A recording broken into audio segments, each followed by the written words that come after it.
Graça e paz, pessoal, bom dia que o Galo já cantou, que bom ter você por aqui, todas as manhãs tem um devocional, uma reflexão rápida aqui, no máximo 10 minutinhos, para abençoar e edificar o meu e o seu dia. Hoje o terceiro dia dessa trilogia das parábolas dos filhos perdidos, e hoje versículo 11 de Lucas 15, vamos lá? Jesus continuou, um homem tinha 2 filhos, o mais novo disse ao pai, pai, quero a minha parte da herança. Assim ele repartiu sua propriedade entre eles. Não muito tempo depois, o filho mais novo reuniu tudo o que tinha e foi para uma região distante. Lá desperdiçou os seus bens vivendo irresponsavelmente. Depois de ter gasto tudo, houve uma grande fome em toda aquela região e ele começou a passar necessidade. Por isso foi empregar-se com um dos cidadãos daquela região, que o mandou para o seu campo a fim de cuidar de porcos. Ele desejava encher o estômago com as vagens de alfarrobeira que os porcos comiam, mas ninguém lhe dava nada. Caindo em si, ele disse: quantos empregados de meu pai têm comida de sobra, e eu aqui morrendo de fome? Eu me porei a caminho e voltarei para meu pai e lhe direi: pai, pequei contra o céu e contra ti, mas não sou digno de ser chamado teu filho, trata-me como um dos teus empregados. A seguir levantou-se e foi para seu pai. Estando ainda longe, seu pai o viu e, cheio de compaixão, correu para seu filho, o abraçou e beijou. O filho lhe disse: pai, pequei contra o céu e contra ti, não sou digno de ser chamado teu filho. Mas o pai disse aos seus servos: depressa, tragam a melhor roupa e vistam nele. Coloquem um anel em seu dedo e calçados em seus pés. Tragam um novilho gordo e matem-no. Vamos fazer uma festa e alegrar-nos, pois este meu filho estava morto e voltou à vida. Estava perdido e foi achado. E começaram a festejar o seu regresso. Enquanto isso, o filho mais velho estava no campo. Quando se aproximou da casa, ouviu a música e a dança. Então chamou um dos servos e perguntou-lhe o que estava acontecendo. E este lhe respondeu: seu irmão voltou e seu pai matou o novilho gordo, porque o recebeu de volta são e salvo. O filho mais velho encheu-se de ira e não quis entrar. Então seu pai saiu e insistiu com ele. Mas ele respondeu ao seu pai: olha, todos esses anos tenho trabalhado como um escravo ao teu serviço e nunca desobedeci às tuas ordens. Mas tu nunca me deste um cabrito para eu festejar com meus amigos.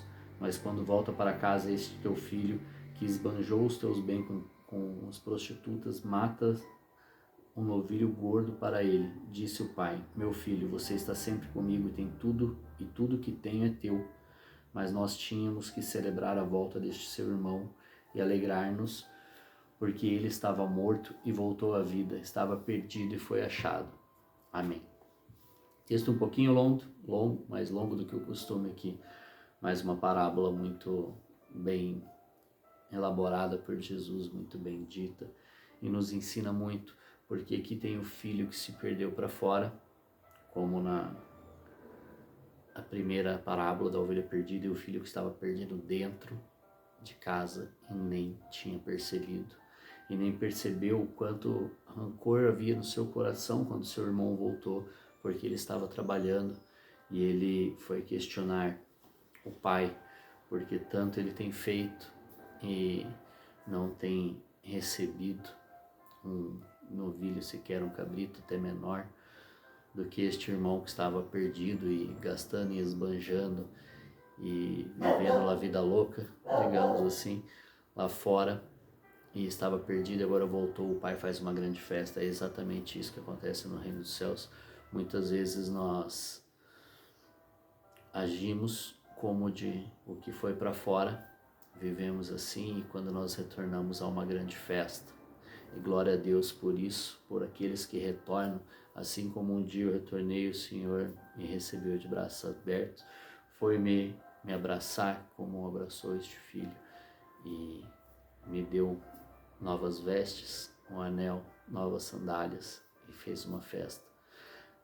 Mas muitas vezes nós estamos como outro irmão, como estando dentro, e a hora que vem o irmão perdido, a hora que o Senhor encontra o irmão perdido, não festeja, muito pelo contrário, acaba julgando ele, questionando o pai: pai, pô, agora você cuida, você dá tantas outras coisas para esse daí, eu que estava aqui Então nós acabamos agindo como os fariseus faziam, se achavam donos da lei, se achavam melhores porque estavam ali fazendo todos os dias, mas quando nós buscamos a recompensa por aquilo que nós fazemos, nós já temos o nosso pagamento, nós não precisamos da recompensa. Então nós temos que nos alegrar junto ao nosso Pai também, quando aquele que estava perdido retorna, e manter o nosso coração sempre voltado para o Senhor e para o seu reino, para que nós não caímos dentro de casa como esse irmão mais velho que começou a julgar o irmão mais novo, que se perdeu, mas encontrou de volta o pai e retornou à sua casa. Em vez de festejar que seu irmão estava de volta, ele ficou enciumado, porque agora o irmão já tinha pego tudo que tinha direito e já tinha ido embora. E agora ele iria ter que usufruir dos bens do irmão mais velho. Ele ia ter que usufruir da parte daquele que guardou. Então nós temos que ter esse coração voltado para o reino e entender que mesmo aquele que foi deve voltar, e devemos nos alegrar junto ao nosso Pai que tem o seu Filho de novo, porque todos nós fomos criados à imagem e semelhança do Senhor, todos nós fomos criados por Ele e todos nós somos filhos, porém muitos não estão com o direito de serem chamados filhos, como diz em João 1,12, pois todo aquele que o recebeu tem o direito de ser chamado filho de Deus, todo aquele que recebeu a Jesus tem o direito de ser chamado filho de Deus. Então todos os filhos que foram encontrados, que estão de volta ao Pai, aos átrios do Senhor, esses têm o direito de ser chamado filho de Deus, irmãos do primogênito, daquele que foi, é e ainda há de vir. Então nós temos que aprender a nos alegrar com o Senhor, alegrar com aquilo que traz alegria a Ele e expansão do reino, que é quando um arrependido cai em si, se arrepende e volta para os caminhos do Senhor, que volta a ser filho de Deus, volta a ser nossos irmãos em Cristo, volta a ser nosso irmão em Cristo, e isso é glorioso para o Senhor, e nós temos que ficarmos felizes com Ele e não agirmos como o que está perdido dentro e nem percebeu, que está tão preocupado com aquilo que é seu, que não tem tempo para aceitar e ficar feliz com o Pai pelo irmão que retornou. Amém? Então nós temos que ter essa cabeça e esses olhos fitos em Jesus, para que todas as coisas do reino não tomem um espaço no nosso coração de nos alegrarmos com o Senhor. Que Deus te abençoe, um forte abraço, um grande beijo no seu coração e até amanhã.